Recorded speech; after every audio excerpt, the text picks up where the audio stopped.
Hi, everyone. Thank you so much for joining. Good evening. And we are happy that all of you have joined. And we also have with us our facilitator for today. So today's session is on governance. And like I mentioned earlier in the group, governance is an extremely important aspect of ESG because and I'm sure Beros will take us through it in detail. It's an important measure.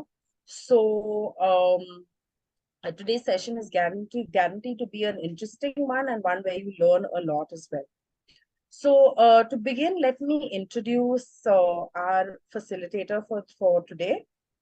Beros Gazdar has corporate experience of over 40 years across various industries like banking, financial services, media, entertainment, manufacturing, real estate, etc. She's a sustainability practitioner for the last 15 years. Between 2007 and 2015, she initiated and led the sustainability agenda for the Mahindra Group, integrating aspects of environmental, social, and governance in business processes, from training and awareness to actual compliance. She was the chairperson of the Swedish Alumni Network of India, the Mumbai chapter, from 2021 to 2023. Post-retirement from Mahindra in 2015, she has been extending consultancy and advisory services in sustainability to corporates as well as volunteering at various NGOs. So welcome, Beros, and I know everyone's really excited about today's session, and I'm sure they'll have a lot of questions as well. So yes, over to you, and thank you so much for doing this for us again. Thank you, Sonali, and hi everybody. Can I just kind of start off?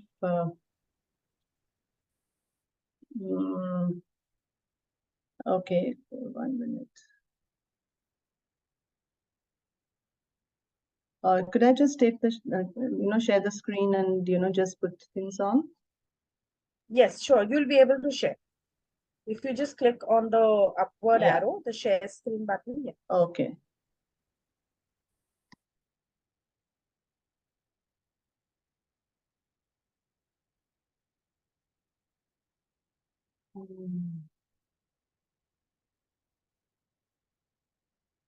Is this visible, everyone?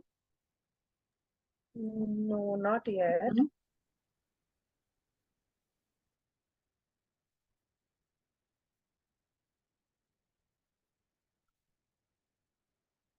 Do you see the green tab, the share screen tab at the bottom? I have put the share green tab and then you click on that and you click on the screen that you, yeah, I think now it's up. Yes, we can see your screen now. Can you see my screen now? Yes, we can see your screen. Okay. So good afternoon, everyone. Good evening, whatever. It's really my pleasure to kind of take this masterclass for the young people who are going to kind of evolve into good fellows in the sustainability space. Let's get started. So our first question that I need to ask, in fact, is that what is corporate governance? So, in fact, it would be nice if I would kind of go back.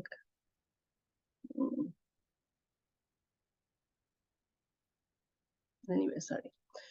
So, what I've really tried to do here is kind of just put it in simple language, what really corporate governance is all about.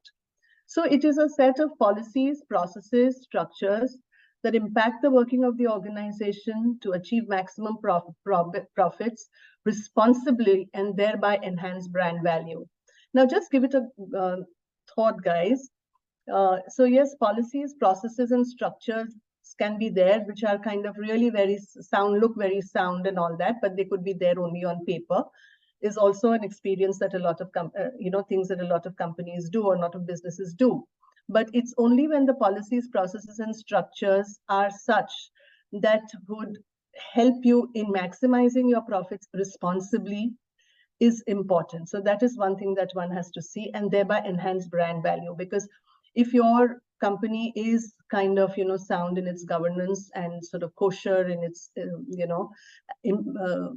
sort of actualization of the governance, then only your brand value will get bugged. So however small you are in this sort of business sphere, you have to have a brand value. It may be, for your stakeholders, for the companies that you are working for. That is very, very important. So therefore, the important aspects of corporate sustainability are transparency, accountability, and fairness. So you have to see that you are, you make all disclosures.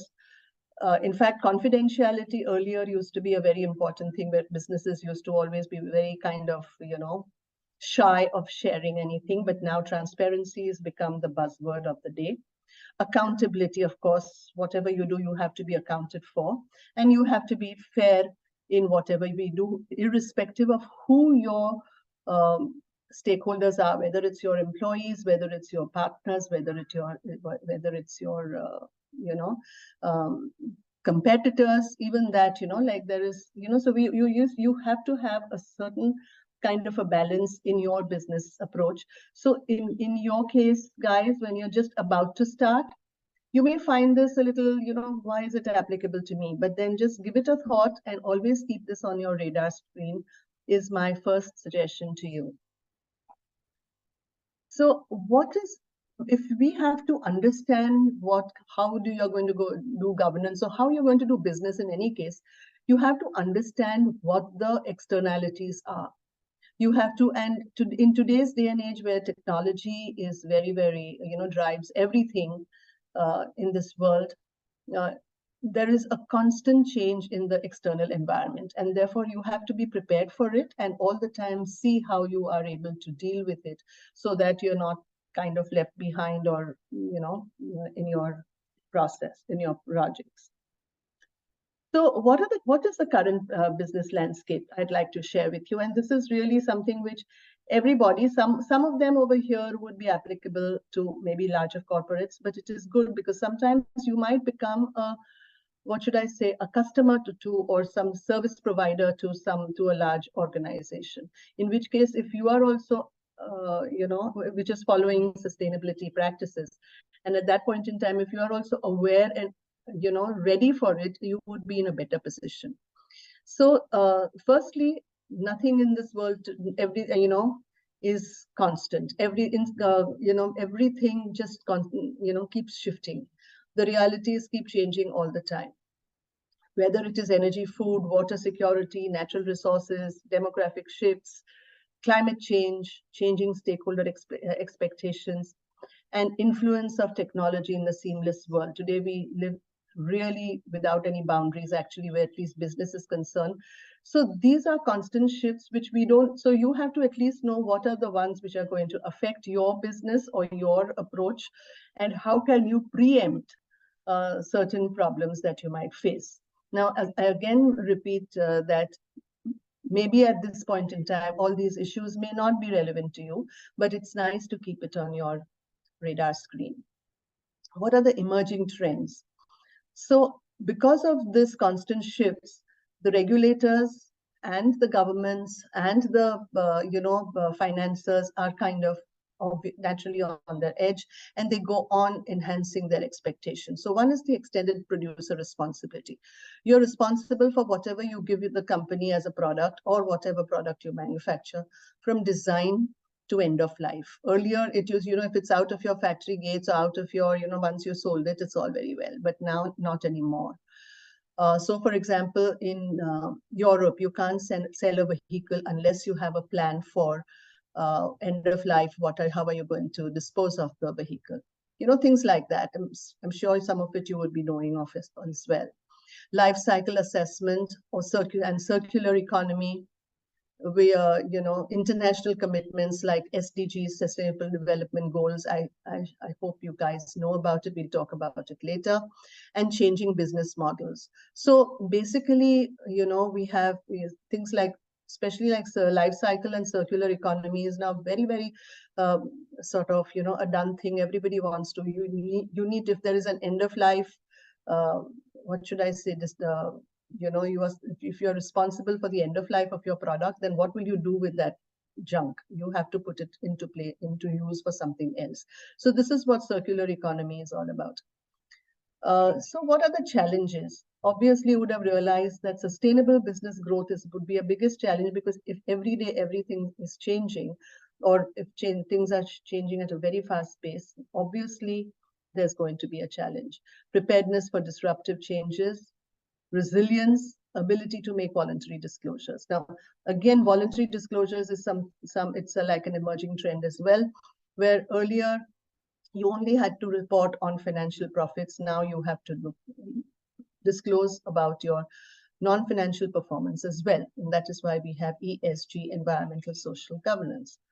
Okay, so going forward, one has to change one's thinking to have an integrated approach to see how you try and take all these challenges into, on one sheet of paper and see how you can deal with them, or what you want, and strategize around it. Risk and strategy matrix to include ESG parameters. So now I already covered that. Equal focus on financial and ESG performance. So finance and ESG are now on par. You can't say I first make profits and then I will see my governance, or then I will see my environmental performance. I'm sorry, that's not going to work. It worked about 10 years back, mind you. So, and voluntary disclosures. The more the voluntary disclosures you make, the more you will understand what are the challenges and be prepared for, and, in the sense, be future ready, so to speak. We'll cover the voluntary disclosures, etc., in a little more detail as we go along. So hence, what is corporate sustainability? Let's just kind of, understand and make it sort of better, because of course we understand the basic meaning of sustainability, etc. But what exactly, if you try to sort of deep dive into it, what exactly is it? So this wheel actually kind of talks about it, that it is everything. So what is it under, say, for example, social? So whether your employee health and safety, training, community development, inclusion, diversity, all that comes under social. Economic, of course, public, things like public, or besides, of course, profit and loss and profitability, which is important. There is risk management, governance, compliance, indirect economic impacts, and public policy advocacy are important. So, earlier one never put in economic parameters, policy advocacy, and things like that. That was more of a social piece, but now it's kind of, things are changing. And then on the environmental front, you look at things like biodiversity, energy, product responsibility, and not only in your business, but in your entire supply chain.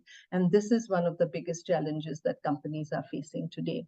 So basically, corporate sustainability is a long-term approach that creates long-term stakeholder value. If companies are, or even any businesses, not just companies, even businesses are aware of what are the things beyond the usual that I need to look at, then if the strategy is built around it, then it will create long-term stakeholder value. And so this is the kind of, and it will do it not only this year and next year, it will be year on year and across the life cycle of the product or service. So it's kind of an ongoing thing. If you kind of, this may be a little too much to absorb in one session, but if you sort of just thought about it, and maybe I'm sure you're making some notes, it would kind of help. So I talked about the emerging disclosure frameworks that all now, especially investors, banks, government regulators like SEBI and all that, are now, and anybody who finances your organization, or whether it's a small business or whether it's a large business, they expect, disclosure. So what are typically the disclosures that are expected? One is the triple bottom line approach, which triple bottom line is, earlier it used to be like people, planet, profit, the 3 Ps. So that's why it's called the triple TPL approach, 3PL approach, which covers the ESG. And it was one of the first kind of things which started about 20 years back, or maybe a little more. Transparency is, again, certain economic dimensions, pay a lot of weightage on customer complaints, ethics, non-compliance of certain laws.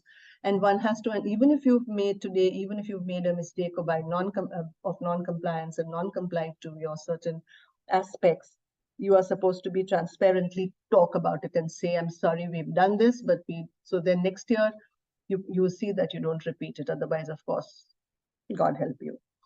So then it includes the entire value chain. Now this, friends, is the biggest challenge which companies are facing is, and if you are giving any business service, whether it's like what should I say, a very social kind of a service that you are giving, or whatever you are giving, you have to, sort of be sure that you are doing everything as per law. Today, even NGOs are put, sort of found to be doing something which is sort of not acceptable and having a lot of problems. If you have to deal with people in the value chain and be a good customer or a good supplier of services, then you have to be careful. And as we go forward, we'll see that how SEBI and everybody has now made supply chains as an important and integral part of business. So if you're dealing with any good company, you have to be conscious of that. Materiality. Earlier, there was still about, say, about 10, 12 years back, people used to just look at, of course, the focus was, as I said, on my money and maybe on raw materials or something like that. But there were, and people could talk about whatever they wanted. So even if the company is making a loss, they would not talk about that and they would talk about something else and show as if everything was fine. But now there is a way in which one kind of has to avoid that, and it's important that materiality of the business is disclosed. That what is material to me? Who are my key stakeholders? What is water material in my business? If I'm a service provider, it is not that important. Why should I talk of water? But if I am a cement manufacturer, it is very important. I have to talk of water. So these are the ways in which you have, materiality has to be sort of identified. Comparable data, year on year, that is what, the disclosures expect. So first year, as I earlier said, if you made a mistake and you said, sorry, we've not complied with this, or that there were 10 complaints on social harassment or sexual harassment in my company, and 5 are still not pending, or none of them have, or all of them are pending. Then next year, you disclose as to what you did with it. So this is where comparable data becomes very important. And then there is integrated. Now there is this concept of integrated reporting that is coming up. So like, as you saw in that round wheel in the previous chart, everything is connected with everybody, right? It's not as if anything is standalone today. So therefore now reporting also has become such that is what is expected by your stakeholders like financiers and banks and all that is, now there are 6 capitals. Besides, earlier it used to be only financial capital. Now there is human capital, intellectual capital, social capital, natural capital, and manufactured capital. And you have to sort of give an integrated, so many companies have started integrated reporting, in their annual reports also. So it is still voluntary, but people have started doing it because they see value in it. Okay.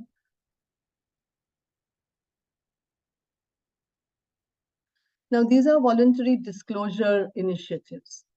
So the Global Reporting Initiative was the first one. I talked about the triple bottom line reporting thing that was started by Global Reporting Initiative, GRI. And it's an international organization which has started its frameworks in 1997. And by now, they have kind of upgraded it 4 or 5 times, and they are now converted into standards. These are very good. All these Dow Jones Sustainability Index, CDP or Carbon Disclosure Project, IR, we talked of integrated reporting. Whatever we talk about, basically, if we feel that we must report because our competitors are reporting or something of that sort, then this is a best learning tool that is provided. So once you start, you say, if I have to report, then I have to first do what I report, right? So you put things in place which were earlier never kind of, really looked into. So these are some of the, I mean, this is my personal experience also has been that these sort of disclosure frameworks have been the best sort of learning points for, when the whole thing had started. So there is a Sustainable Stock Exchange Initiative by the United Nations, that is the Principles of the Responsible Investments, which again UNEP has and UN Global Compact had started. So there are a lot of these kind of, and now these are kind of going on. And the good part is that most of them are aligned to one another. So you don't have to reinvent the wheel every time. If you know one, you'd be able to deal with the others. But this again, friends, is maybe a little later in the stage of your career that you would need to sort of know more about it for your own good. So therefore, this is again to keep in your on your radar screen or your antennas up. So how did this ESG reporting in India? This is a very important thing that we must see as to how things have evolved to make you feel that now this is not something which is going to stay for another 10, 15 years or something like that. Everything is so kind of as I said, constantly changing, and so this chart will give you an idea. So for example, there is something called the business responsibility reporting, which it is like a triple bottom line reporting, where ESG has to be reported. I wouldn't know how many of you, maybe later you can tell me how many of you are aware of this. Was introduced by the Ministry of Corporate Affairs in 2011. Okay, so it talked about the triple bottom line reporting, but in a different way, in a more sort of simple way, where there were 9 principles, and under each of the 9 principles, there are some questions which have to be answered. In 12-13, this was voluntary. In 2011, it was voluntary. It was just started by MCA, as I mentioned. In 12-13, SEBI mandated it to the top 100 listed companies by market cap. So you have to do it from 12-13. So obviously the top 100 listed companies started, responding. In 15-16, the boundary was extended to 500 top listed companies. Then later on, as it went on, and there are today by the way, then it became 500. Today it is about 1,000 companies, which with the highest market cap have to kind of it's mandatory for them. In between, the MCA introduced the National Guidelines for Responsible Business Conduct, taking the BRR to the next level. So this would prompt companies to widen their scope of business responsibility and to include the entire value chain from design to end of life, or of the product. Now, this is where the big kind of shift happened. If things said, okay, fine, we have to do it, but we have to include supply chain or entire value chain, which means right from the time when you make your purchases till you kind of sell a product or service, everything has to be included, not just. So earlier, what companies used to do, if they didn't want to follow, say, some HR rules, they would just take some contract staff and that's it. But now, because you have to, disclose this, the contract staff also have to, that company which is providing contract staff also has to kind of ensure that all the laws are followed. So this is the kind of thing which sort of started in 2021. SEBI upgraded the BRR to Business Responsibility and Sustainability Reporting, BRSR. So again, it widened the scope of the 9 principles remain the same, but within the 9 principles, it kept on shifting and became bigger and bigger.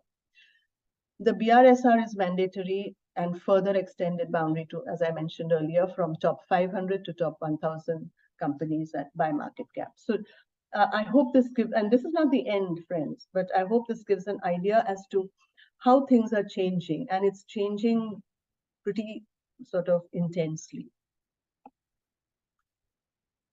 So, in the BRSR, for example, I told you there are 9 principles, and 9 principles stay, but they've come into 2 sections. One is, and they're all, so the following is what is kind of the changes which have been included in the 9 principles, and overall as well, is identification of key stakeholders and material issues. We talked about the material issues earlier, what is important If you don't look at it, what will affect your business? In the same way, stakeholders. So of course, your key stakeholders are your customers, your suppliers. But besides that, there would be internal customers, internal stakeholders like your own employees. You have to look at your investors are your key stakeholders. And besides that, depending upon what your business is, you will have something very unique for your business, which may not be for all the businesses. As I earlier mentioned, water. See, water is a material issue for you. So therefore, the place from where you get your water, it becomes your key stakeholder, or you need to kind of go, you've taken a commitment on electric vehicle, sort of on solar or renewable energy, renewable energy. Then the renewable energy provider is your key stakeholder and, is a material issue for you. So these are the things which not everything will be applicable to everyone. You have to pick up what and disclose it in the BRSR that these are my material issues and these are my key stakeholders. Okay. Then 2 levels of disclosures have been now started. Essential and leadership. Essential means jo karna hai wo karna hi hai. So that is essential. So the guide and the leadership one guides companies as to, which is not compulsory right now, but it is there. If you are doing it, it will be very good. You can disclose, but otherwise you can at least learn that this is where the responsibilities are shifting. This is how it is. Things are, increasing. After 5 years, the same leadership indicators, or 3 years, same leadership indicators will become compulsory. So we should be prepared for it right from now. So then there are deeper disclosure expectations, like details of training the board members of BRSR and NGRBC. Earlier, the board was never given training for anything. Of course, there were sort of people who were sort of, they knew the business. They were, most of them had a good experience in the business in which the company are, but nobody knew the nitty-gritties. Now you're supposed to train your board on various things like these. Extended producer responsibility, life cycle assessments. Earlier I mentioned first, nobody talked of cradle to grave and nobody talked of design to end of life. No, everybody, it was just designed to till the factory gates is my responsibility. Once I sold the product, then okay, I can do some help my customer if it's a very expensive product, but otherwise, he's on his own. So things have changed, and we all know about even in our day-to-day lives. Then diversity and inclusion training, non-discrimination, human rights. These are the new things which have again sort of, seeped into the BRSR and the BRR. Policies and ombudsman structures. So you have to have what should I say, an ombudsman person and a committee to see if any of the complaints that come to your business are solved properly. Action of energy efficiency, GHG emission, water waste, biodiversity. This is very simple.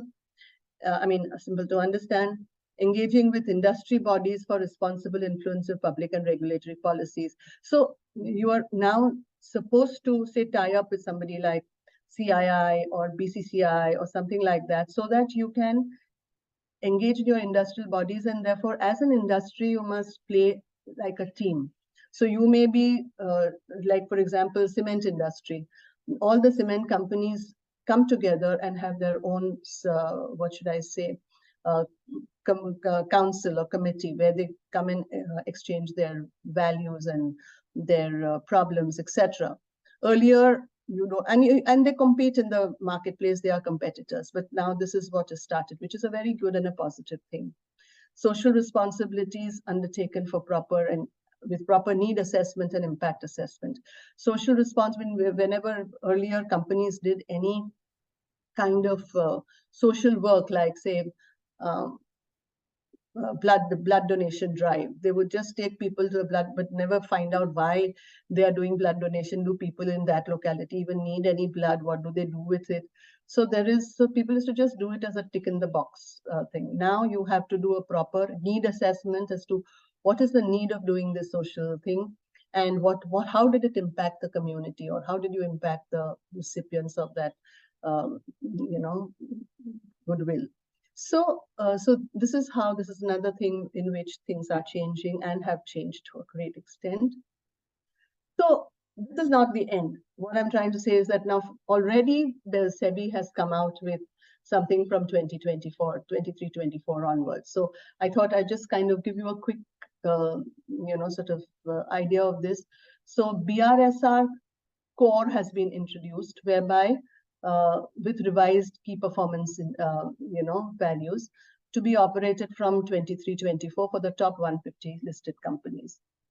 Along with the BISR core, there are the disclosures to include ESG performance of the value chains, means supply chain, your suppliers, entire value chain, whether they are your customers or whether they are your suppliers, right from cradle to grave, you have to report. Now, this is going to, again, as I said earlier, this is going to really it'll be in the interest of the company finally, but it's not going to be easy. Audit and assurance. External assurance is now required for BRSR core and the value chain propositions on a provide or explain basis. Provide or explain basis meaning you either disclose what you are doing or you say, why have I not been able to disclose? I think I discussed that earlier also. It's all right if you're not doing something and you say, no, I have not done, and be transparent and talk about it. And then do it, yourself, what should I say? Do it in the following year and correct your errors and explain it. So that's also, which is again, a very good thing, at least some chance is given to, because sometimes it's not easier to just change the way you are doing things. And going forward, this will be an ongoing exercise to keep pace with changing externalities, as we talked about, in terms of widening the coverage of disclosure as well as inclusion of all companies. So ye 150 se chalu hua hai, now it will become, it's already talked about till 2016, I think 2026, 27. They've given a chart for by which time 1,000 companies would have to kind of deliver. So this is where we are. Nothing changed. Maybe next time when the same thing comes up, there's some 5 more things which could be added. So there are big shifts in the business sort of environment of today. So this is just to wrap up what we talked about, from shareholder focus to stakeholder focus. So shareholder, earlier people were just talking about how much dividends I paid to my shareholder. Now it's talked of to look at all the stakeholders, whether they're internal stakeholders like employees, proprietor, whatever, other or they are external stakeholders. So either of them, like whether they are investors or whether they are, banks or suppliers or whatever, or customers. Then from financial disclosure, we talked about this, to financial plus non-financial disclosure. From responsibility focused within the organization to extending the sphere of influence across the value chain. So these are big shifts. These are not simple things. I mean, it sort of looks very concise on this sheet of paper, but that's not it's very, very intense. From statutory disclosures to statutory plus voluntary disclosures. From compliance-based mindset to viewing corporate governance as a lever for value creation. You have to be, and also to be future ready. So this is not, just to kind of compliance as a tick in the box, but you actually create value for your organization. So in that case, it is for interest. It is in the interest of the companies. So how do you deal in this? We'll just quickly run through this. We must have a proper governance structure, implementation and oversight responsibility of the board. If you don't have a board, it's just a proprietor-based kind of a thing. You should see that you are running your, organization properly with proper structures. I mean, it would of course not be as intense as a corporate would be having. So all this will depend upon the size, your type of business.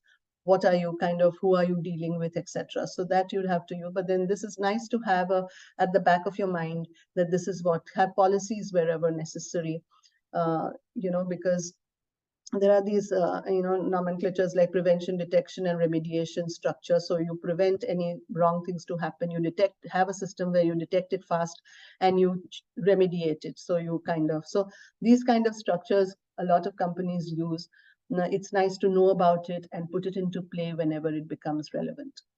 Identify stakeholders, key stakeholders prioritized, we talked about it, key material issues, we talked about it, and inclusion of stakeholder also, we talked about it, of the entire value chain. So this is how the actions you have to take to address or to deal with constant changes.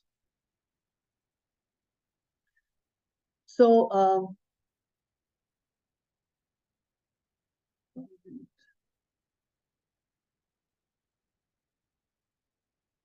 okay. So now, finally, you should understand your place in the value chain of your customers. I mean, there are a lot of people who deal with companies, and where do you stand? That is what something that you have to consider, and based on that you plan. As I've said, when you've started, you're looking something where you do work for, typically here in the projects that you have, it is basically, it looks like how you would do something in the urban culture, urban landscape, how would you deal with certain things on green spaces for urban India, ESG KPI in current public current public project, things like that. But that means where do you stand in a value chain? So that is the sum and substance of this, that you understand the need and expectation of your immediate customer. You have a simple code of conduct and basic set of policies based on your position in the value chain. This is where you don't need to go very hi-fi in any of this. And depending on what stage of the business you are, and what is your connection with the companies you want, or with your future prospect corporate customers. So and then you can construct your entire ESG structure based on the expectations, and be aware of the regulators and investors and government expectations.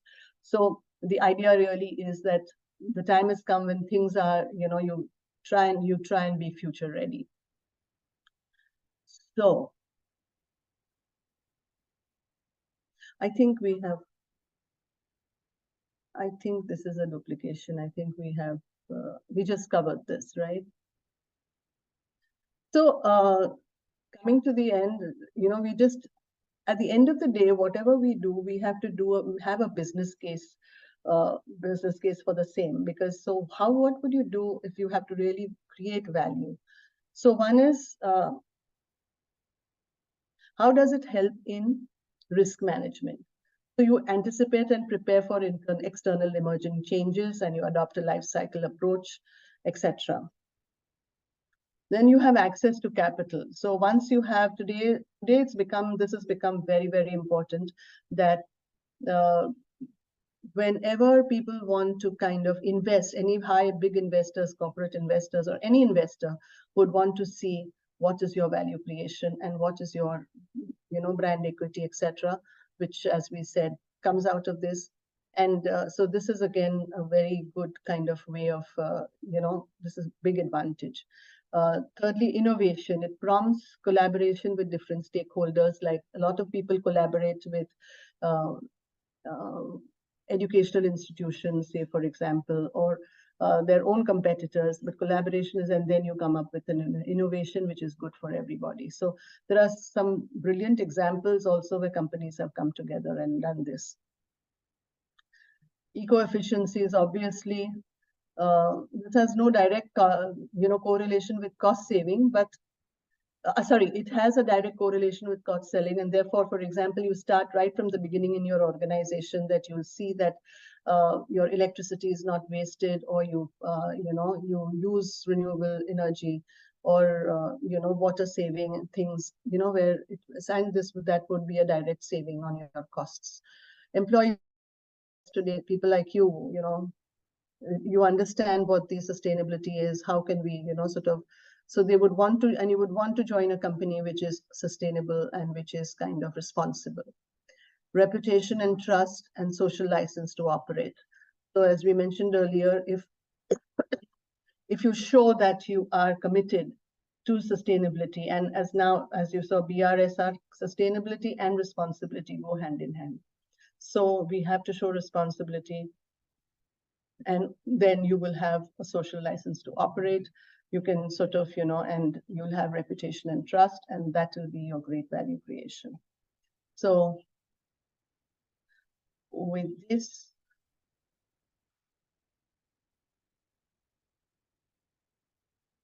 we come to the end, and I'll leave you with this small thing which Morgan King has mentioned, which says that in the emerging business environment, there needs to be a shift from a compliance-based mindset to one that sees corporate governance as a lever for value creation.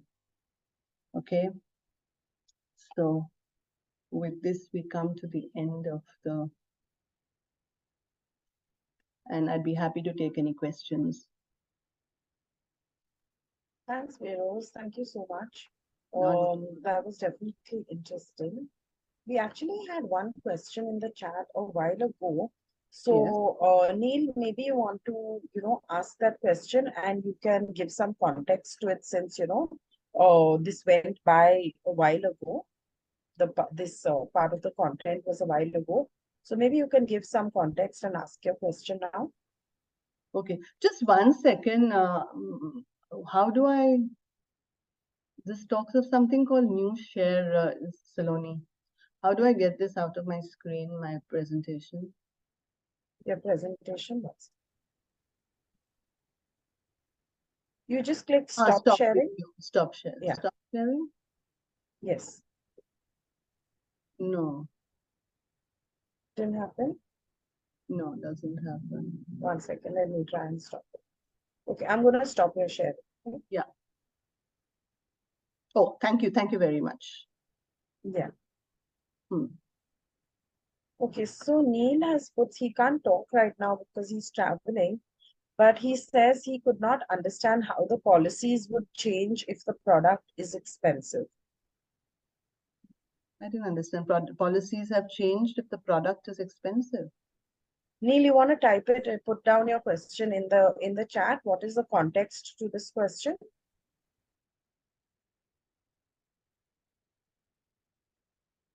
And in the meantime, does anyone else have any questions? Like I said, governance is a very important part. So does anyone else have any questions about governance, about compliance, etc.?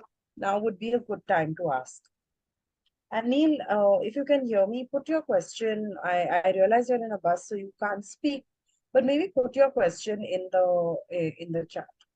Yes, Gia, of course you can ask questions Yes, of specific to your project. Hi, I'm Gia. Could I run something? Could I ask you a question if that's fine? Yes, of course. Okay. So this is like in regards to like my ESG project for the fellowship. So for my project, it was basically it's to create a sort of workshop or class for domestic helpers that would be beneficial to them.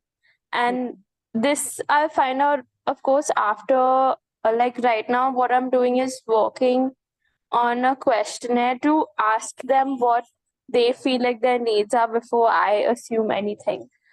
So, like, this workshop is more beneficial to them, but you mentioned like how you need to bring in a sort of business aspect into it, like you have to have some sort of like product value or something that comes in.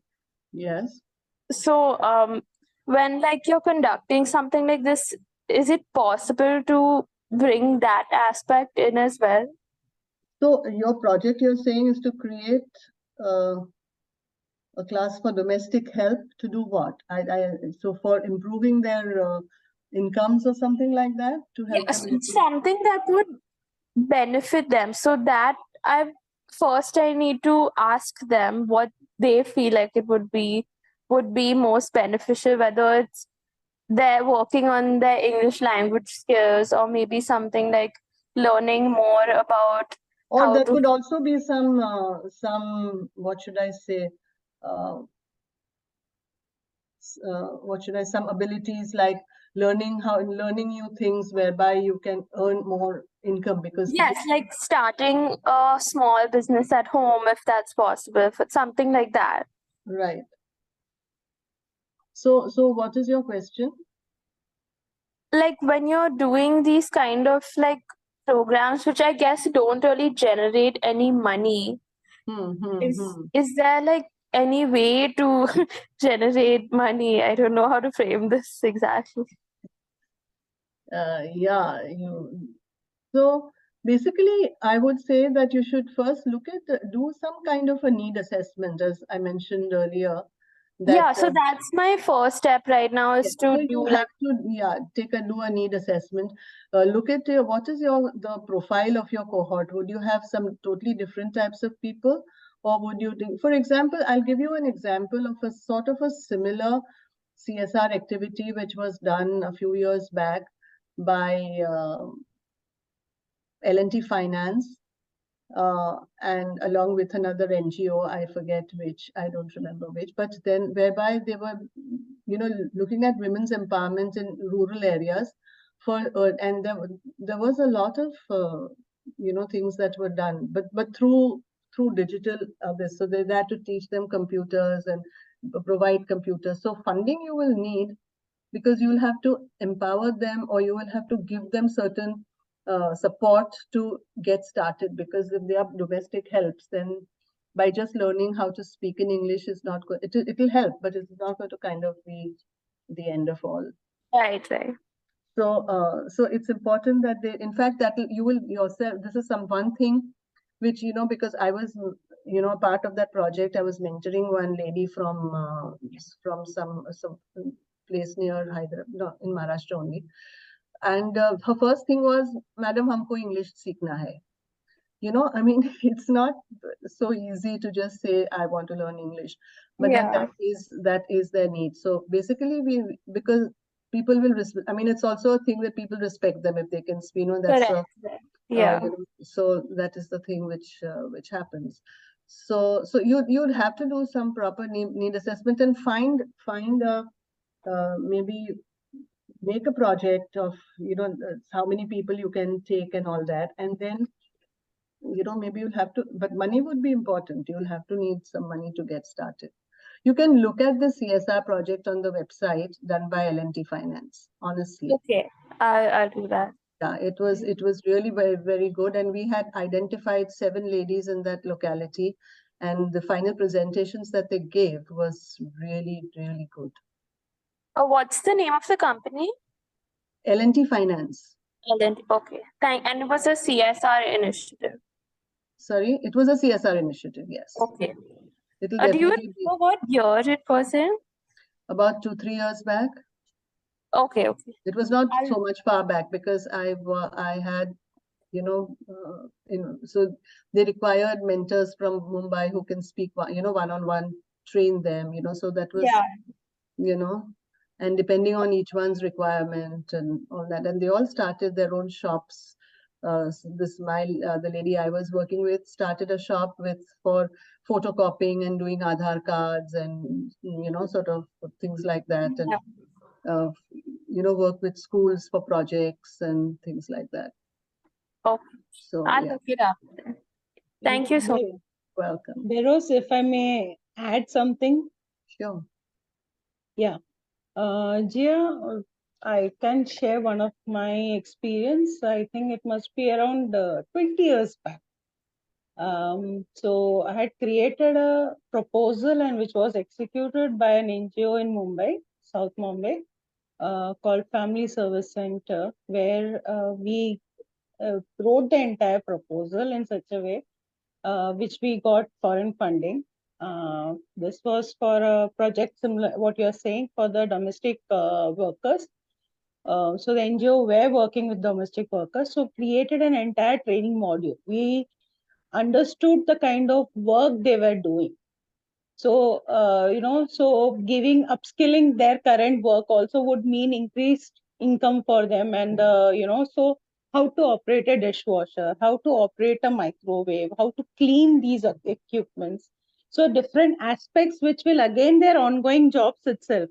Now, today, what we are going on as housekeeping and facility management, that is the name that we are currently in the market. But this was the start when we had done about 20 years ago. So where they themselves then, how could you make yourself more simple facts like, even having a proper uniform while going for work. That gave a kind of branding that was happening. So it's about how you perceive and how you look at it. Now and the nomenclatures that were changed. Earlier it was called maid. Then in terms of domestic help, domestic workers, the kind of recognition and dignity coming in. And the minute it is corporatized or, brought into a structure and training program, then nomenclature changes to facility management. But it begins, and see the changes, the very minute you change those nomenclatures, we feel that is what's, call a rose by any name it is. But that is, when you change that nomenclature, the kind of respect we assign to that work changes. So how you send those names and making it viable is what it is. When a woman cooks at home, many a times it is neglected and it will not even considered as work. But the minute it is moved to a public domain, it becomes an entrepreneur and a chef. So that is how you sell. It is a social, it is how you're going to sell the product. How do you wrap that product and give it? Again, coming back to stakeholders you're targeting. So it is both ends that you will have to do the study, not only of the domestic work, if you're working with that group, but also what is the end thing that you would like to do, and who and what end. If you're saying, if you provide that service of skill training, will you get that money? Of course there is money, but to whom you're selling that product will be the ones from where you will get investors. And in all this process, how do you set up the systems, as Behrouz in a session had given, in terms of governance? What is the value creation and assurance that you will be given? What is the principles which you will be upholding in that business will be unique to you, your USP. Thank you so Bye. Anyone else? Oh, I had. Yeah, Behrouz, ma'am. I had a question. Vishwas here. Am I audible? Yes.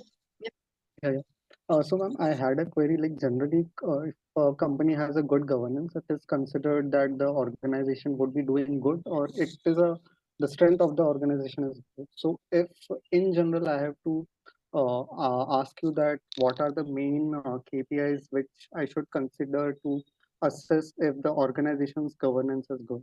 Will it depend on sector, or are there some few general topics in governance which I should look after to check if the governance of the organization is good or it is not good?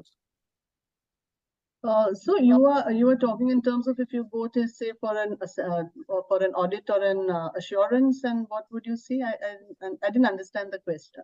For what would you use that? I didn't understand that.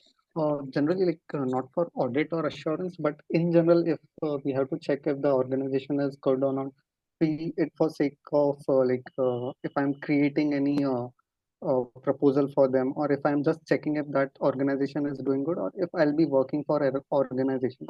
So the basic outline that I should know that the organization structure should be, or how the governance should be. So to understand. Hello. Yeah, ma'am. Can you hear me? Yeah. Okay. So this is basically, you have to, depending upon who you are sort of, talking to, or who you are trying to associate with. If it is corporations and all, then things will be in public domain. So you will understand from there what they are doing, what they are not doing. And there is a lot of, for large companies, there's a lot of stuff on social media and everything, whether, some guy was caught bribing. And so you wouldn't want to deal with somebody who is being, done anything wrong socially or financially or whatever.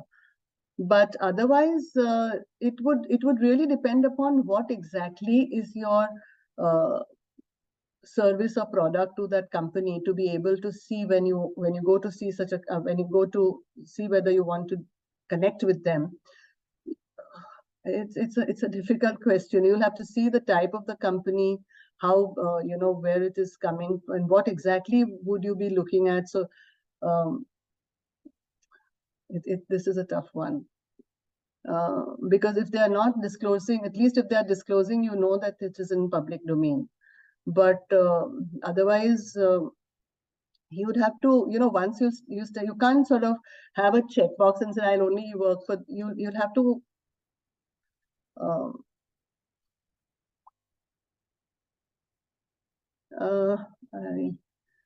I'm flummoxed.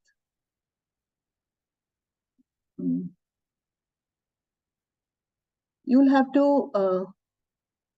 There is never a one size fit all kind of a thing when in terms of governance. It's very, very individual and very, very, so you will have one, large companies also could be a bunch of thugs, and small companies also have good, so it will basically, you have to do your research in this, you just can't sort of, as to what, so therefore, the important thing is how you identify your key material issue. So if you've identified your key material issues, and if you've identified your key, stakeholders whom you are, or companies with whom you are dealing with, then only you can take this call. Then only you can go further and see as to whether I should deal with them or not, or why I should go to them. And yes, they have done this. You would know what kind of questions to ask. So that this kind of thing would require a lot of research from at your end. Okay, ma'am, got it. Okay. So like extensive I work of I was trying to give you an exact example, and sorry, that is why was, but it didn't. You will have this. No, ma'am, I got that. I got the You have idea. to do you will have to do some research, a lot of research rather, on this to be able to. Okay. But luckily there's enough information now on the website, I mean, in social media, so you can do that. Yeah. Okay. Thank you, ma'am. Welcome. So we have a question in the chat from Anand. And Neil has also given some context to his question. So do you want me to read that to you? Yeah. Okay. So Neil's initial comment that he said was, I cannot understand how policies would change if the product is expensive. And then he's given some background on his question. He says that he's talking in context of client-producer sustainable relationships.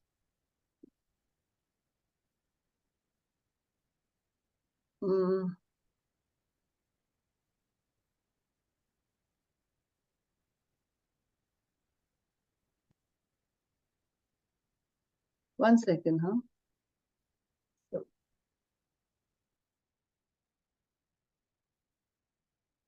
Client-producer sustainable relationship.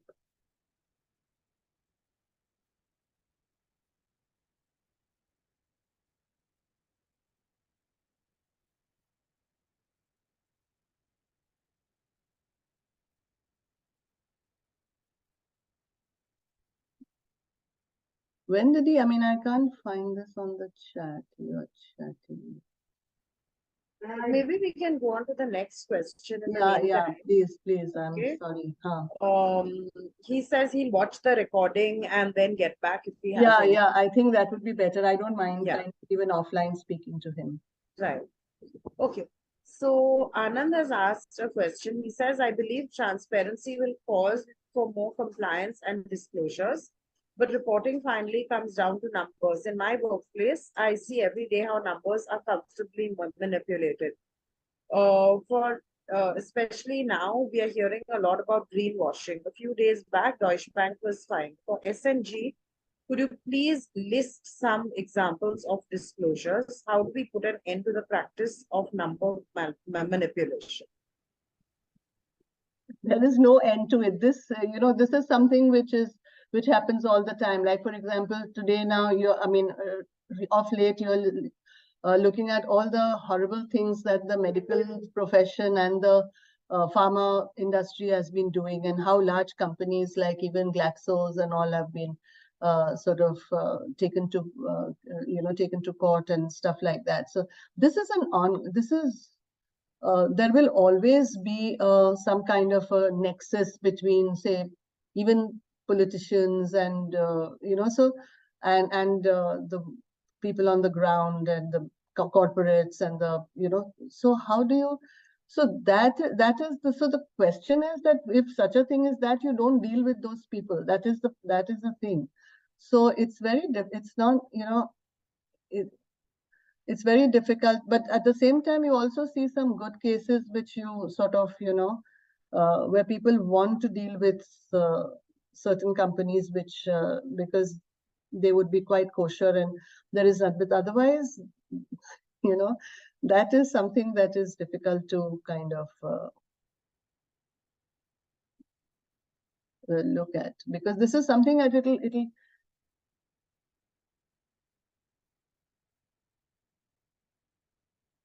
sorry, can you hear me?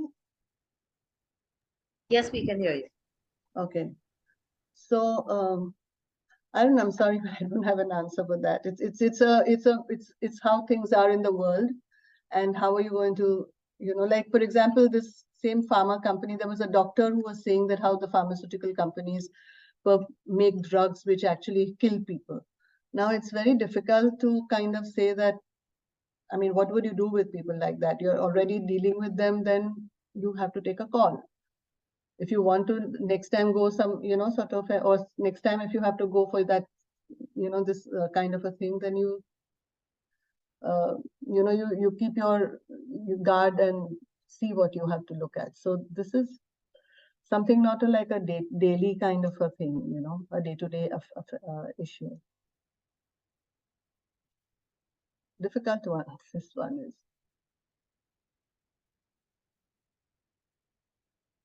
Because governance is something that you start at first of all at your, with yourself, with the company that you are dealing with, or you are having, or you are running, and then you go outside and see, and whatever there is there in the scenario is there. So, that's why disclosures are important. So then people will stop dealing with them. Like, for example, there is an example of Vedanta. Vedanta was found that they did not give, they were usurping land of the tribals and not giving them some proper, rehabilitation, and when the, rehabilitation, when the Norwegian pension fund, who had already committed some money to Vedanta, came to know of it, they just withdrew the approval and said, sorry, we will not give you. This is a definite, this is a case which has happened about 3-4 years back. So like that, you have these cases which come up. If you come to know that you have done something wrong, then you get, you have to pay for it, and the financiers and all of them will just back off. And then for 2 or 3 years, there were losses and all that, and the company went through hell. I mean, now it again has come back to this, but there was that incident which happened. I don't know whether I've answered your question, but this is how it is. He's traveling. I think sometimes there's no, there's no it is easy too answer. premature, at this stage when you are at a, sort of on your drawing boards trying to work out a thing to, this is a little, I mean, the reason why I included all this in my presentation is so that everybody gets a larger view of this issue of governance. Because hopefully, I mean, everybody will be kind of going further on and join companies or join other businesses or start something of their own. Then they will, have to keep this thing at the back of their mind that these are the things which I have to see to. But to have any solution for everything, or whether you'd go, is kind of difficult to gauge at this stage,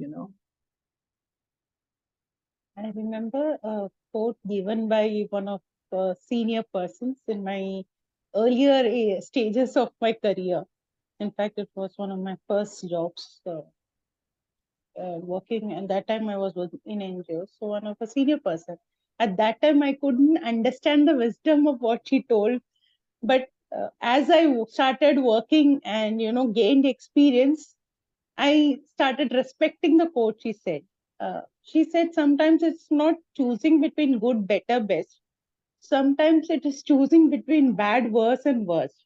She said and at those situations, you have to choose between organizations that are open, or people that are open to change their approach and perspective and align to a positive and better Correct. walk that can be. So because there are 50 shades of gray and everybody has a potential, and that is where, when you say as a change maker comes in. And it is also a fact, as like Beros said, it is a price. Nothing comes free. There is no free, right? So whatever it is, you have to pay the price. So it is that call that you have to take as an individual, as an organization. How do you inspire, and what is your aspiration to be? When you make those choices at that point of time, do you go by the short-term goals, and where you say, okay, I don't mind the law, things that are there, I will just take care of my present at this point, I'll make this much profit and get away with it. Tomorrow I'll set the structures or things like that, or how you're going to go about it. These are individuals and organizational choices that would come. That is where the governance comes. How the organization choose to conduct itself. Right. So,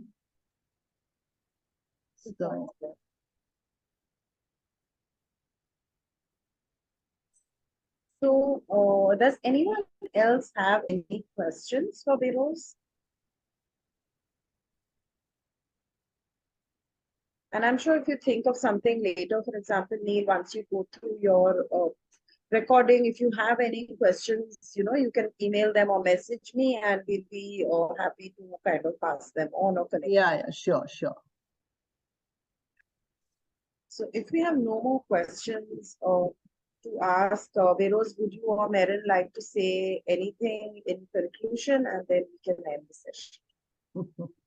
Yeah, from my side, we just wish them, each one of you, all the best. And as Sonali said, if anybody wants to sort of still ask any question or any, you're most welcome. I only hope and wish that I would be able to help you. Anyone that would be, of course, besides your mentors are there, and I really wish you all the very best. Thank you so much. Merin, would you Sonali, like to add? Yes. Yeah, I would like to thank Beros. It is one of those sessions, this is one of those rare governance sessions that I have participated. Beros, it has been amazing. In this 1 hour, short 1 hour, or rather 45 minutes, the amount of information you have given or knowledge that you imparted shows the experience and expertise you have on the subject. I mean, you made something very complex so simple to easy to understand. Thank you. And you covered the entire range. I'm amazed. Thank you. It was an awesome session. Thank you. Thank you. Yes, definitely. I concur. Merin, it was really an interesting session, and you packed so much information into it in a short time, and it was also very to the point, very succinct, so it made sense.